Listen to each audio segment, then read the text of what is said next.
Hola, ens trobem en una situació de vents de component sud-oest que deixa bastants núvols, són més compactes cap al vessant sud del Pirineu, on fins i tot aquest dissabte ja cau alguna precipitació, però és que també atenció amb el vent, perquè s'ha de reforçar a partir d'aquest proper vespre i les ventades fins aquest diumenge poden superar les cotes més altes del Pirineu als 90 km per hora. Tenim un avís en aquest sentit per aquestes ventades importants en molts punts del Pirineu, més aviat a les cotes més elevades. I també encara destaquem d'aquest proper diumenge que els núvols continuaran sent bastant importants. Núvols més compactes cap al sector del vessant sud del Pirineu occidental. Aquí pot anar plovent al llarg del dia, però és que també cap a la resta del Pirineu podem trobar alguns ruixats localment amb intensitat moderada.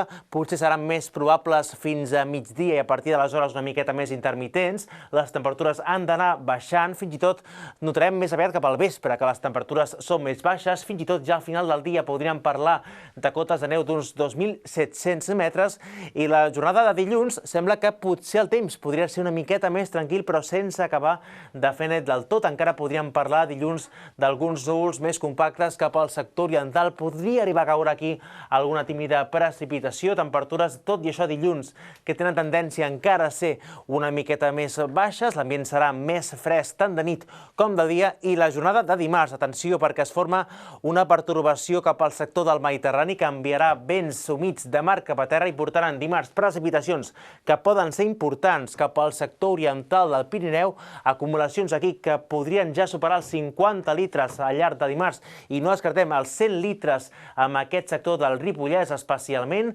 Cap a la resta, precipitacions una miqueta més intermitents, però també pot ploure i temperatures que poden pujar una miqueta i cotes de neu, atenció, que poden ser d'uns 2.200 metres al principi del dia.